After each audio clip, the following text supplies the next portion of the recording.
Hello everyone, how are you all? I hope students, you people are doing good in your home and studying properly in home. Students, we have started your chapter of history, that is the making of global world. In that, the last topic which we have discussed is about the Great Depression phase, which is there from the year 1929 to 1930s. For that, we have discussed that all. Related to that topic only, there are few questions which we are going to solve, and then we will proceed to the next topic. Okay, so here the first question is, which metal did India export notably during the Depression years? So there are three options: gold, silver, iron. So we need to find the right answer. Okay, so it's the gold. Okay, next.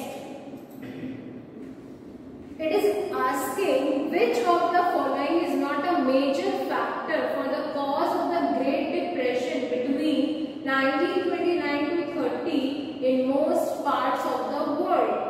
Four options were there: falling agricultural prices, withdrawal of US loans, collapse of the price of raw jute, collapse of the US banking system. So here we need to find the answer, and it is the collapse of the price of raw jute.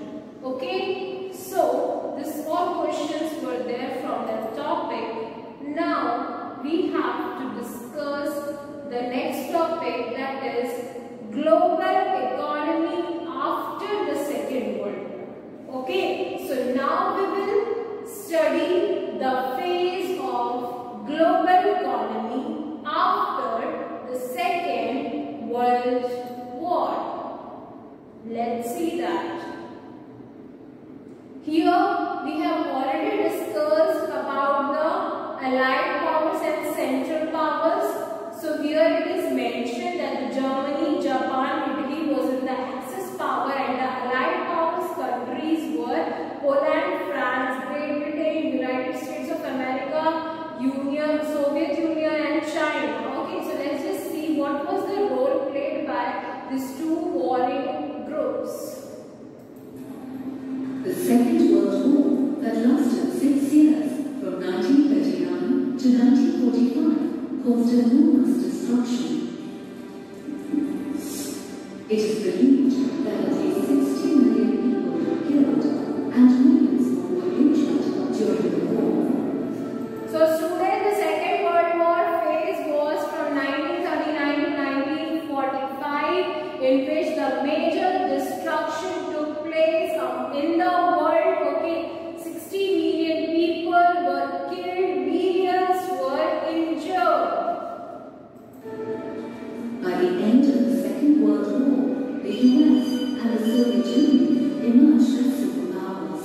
So remember every time that after the Second World War, there were two superpowers which were emerged in the world. It was the United States of America and the Soviet Union, that is Russia. Okay, these two countries emerged as the superpower countries. Okay, after the 1945 phase. The US emerged as the dominant economic, political, and military power in the Western world. Yes, so United States of America has emerged as the powerful, strong economy, the politically strong economy, and the military basis strong country. And played a crucial role in post-war economic reconstruction of the industrial world.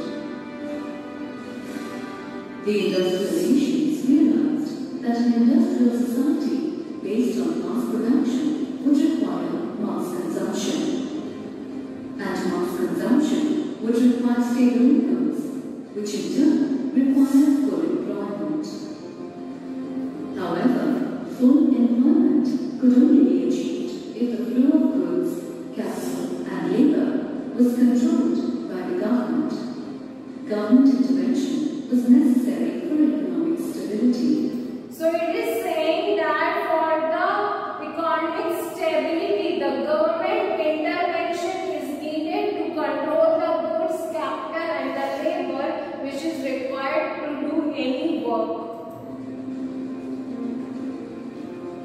the war neared its end, the framework for a new economic order was created at the United Nations Monetary and Financial Conference held in July 1944 at Bretton Woods in New Hampshire, US. So now students, this you need to remember, it is a very important topic, that Bretton Woods system.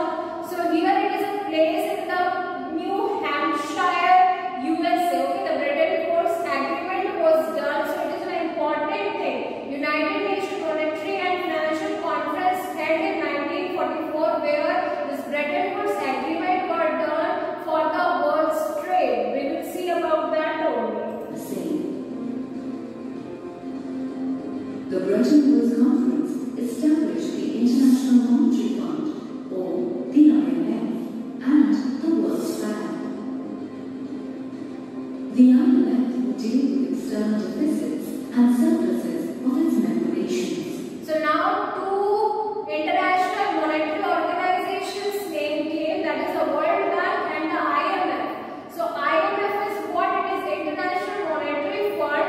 So it is saying that the IMF manage external deficits and the surplus. So suppose if a country is facing the economic loss, or there is different balance of payment, a country is facing loss in its economy. So for that they can ask for the loan from IMF if they are the member countries. Okay. The World Bank was created to finance post-war reconstruction.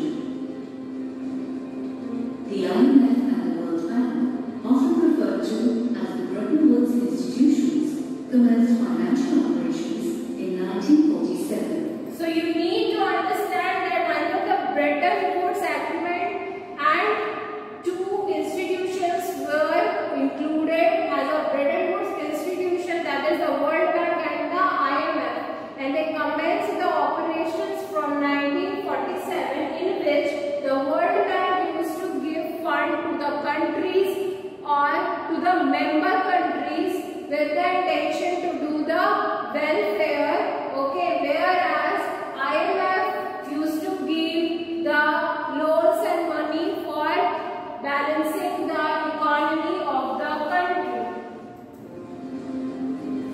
This new monetary system was based on fixed exchange rates. Exchange rates are a way to link national currencies by determining their relative value. So these all fundings were based in the fixed exchange rate. And what is exchange rate? Exchange rate links national currency by determining their relative value. For example, in the Bretton Woods system, national currencies of most countries were allocated an independent fixed exchange rate with the US dollar. The US dollar itself was attached to gold at a fixed exchange price of $35 per ounce of gold. Fixed exchange rates and other policies of the Bretton Woods institutions brought stability, growth, and prosperity to Western industrial nations and Japan. So students, here it is saying that how this exchange rate took place. So here it is saying the fixed exchange rate. So it is predetermined. Okay. So certain percent of gold we used to calculate as of $1, and then we used to calculate in the different countries currency that $1 is equal to how many pounds should be decided for the rupees, for yen, for naira. So like this, there is a proper predetermined fixed rates were there, that is called as fixed exchange rate. Okay. Over a period of time, with stable growth and spread of technology, the Bretton institutions shifted their focus to developing countries in Asia, Africa, and Latin America. By now, the developing countries had got themselves free from the colonial rule and wanted to progress on the industrial path. However, they were handicapped by poverty and weakened economies. Ironically, now, as the developing nations tried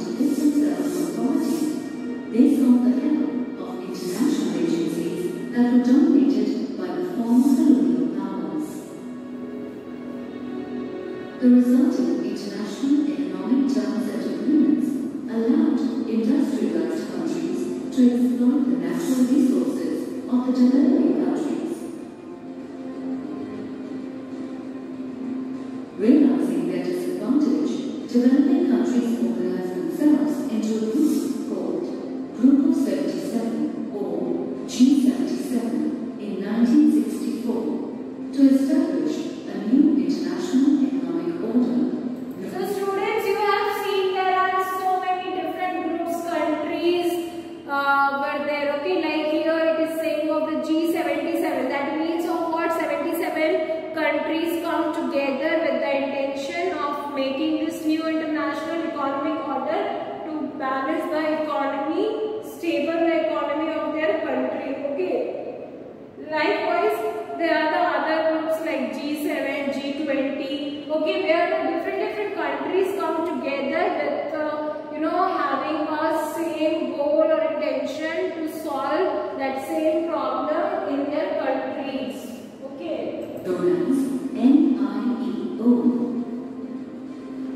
The aim of the G77 countries was to regain control over their own resources and get better access to their finished goods in the developed countries' markets.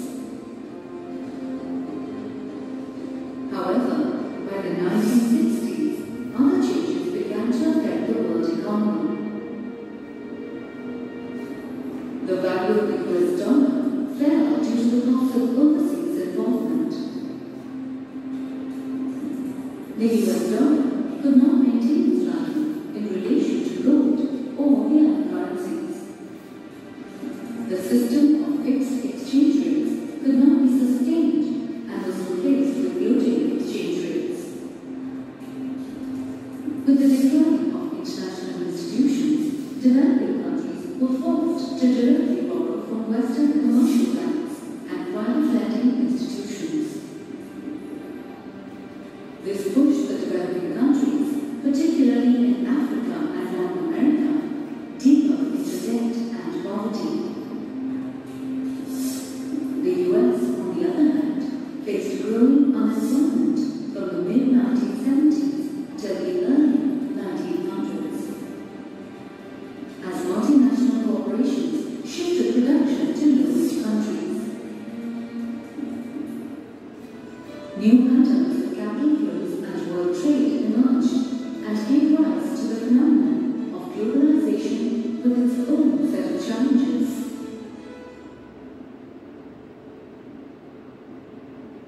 So students, you have seen here about that how in the late 1960s the economy has, in the world economy, it is all out, downfall of the economies took place. Okay, and then later on the MNCs were shifting to the developing countries because of the good business in that of countries.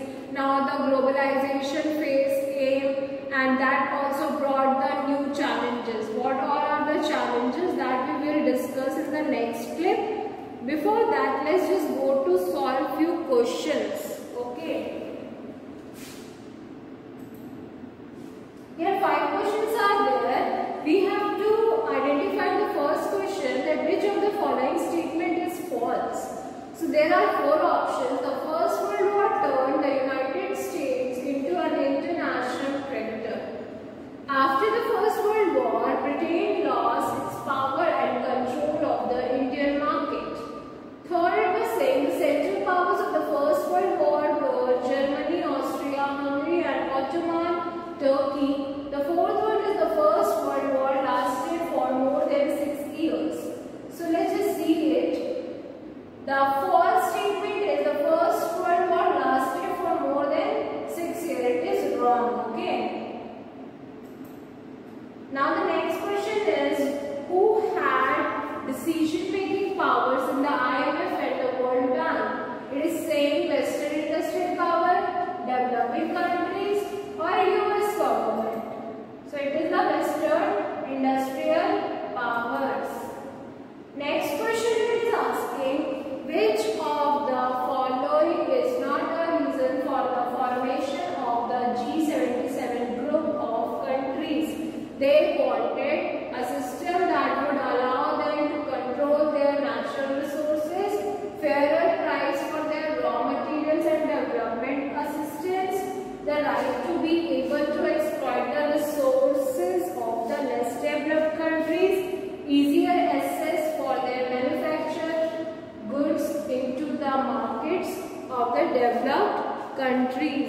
So let's just see. It's the right to be able to exploit the resources of the less developed countries. Okay, let's see the next question. It is saying now, most of the TVs, mobile phones and toys we see in the shops seems to be made in China. Which of the following is a valid reason for this? So we have to find the correct fact. It is saying here, foreign MNCs invested in China due to its low wage structure. The Chinese produce very high quality goods. It is easy to ship goods from China, or China has a large population and hence their production is speedy. So we have to find the answer.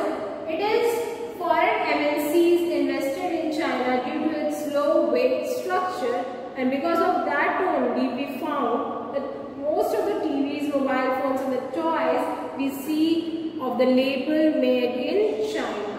Okay. Let's see the next question. It is saying, which of the following become a characteristic features of the US industries in the 1920s? So options are export of capital, mass production, system of hire purchase, housing boom. It is the mass production is the answer, that mass production became a characteristic features of the US industry in the 1920s. So likewise we have solved this all questions. Now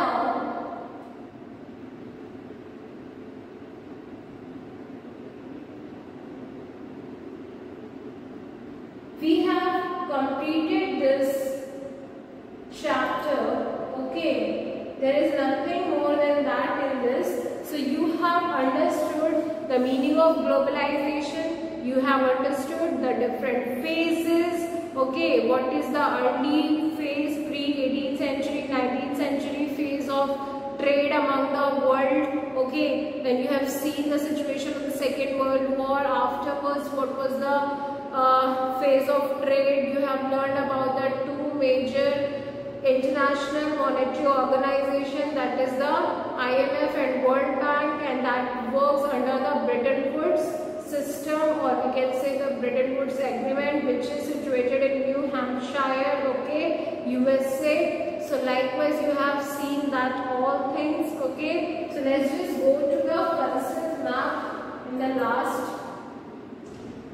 So it is here saying that we have discussed in this chapter about the pre-modern world, the 19th century, then the interwar economy, then the Great Depression phase, which is like a very important one, then India and the Great Depression in the post-war era. Okay, so this all things we have discussed in that. Here we have seen in the pre-modern world about the countries connected through the different things, the Indus Valley Silk Routes link in the world, food travel, there is factory and potato, Columbus disease and trade. Okay, in the 19th century, what all things we have discussed about the transformation of the world in the 19th century, changes altered external relations, movement of economic changes, world economy takes shapes, role of technology, late 19th century colonialism, Indian entrepreneurs abroad, Indian trade colonization, global system. Okay. In this we have discussed about the wartime transformation, then the post-war recovery of the different countries' economy and the US economy's growth.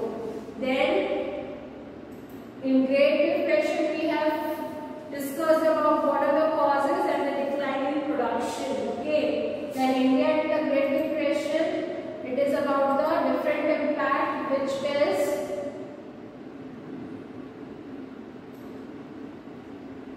the trade, peasant works and the urban areas were affected, and in the last it is the post-war era, which what are the influences, post-war settlement lessons and the Bretton Woods institution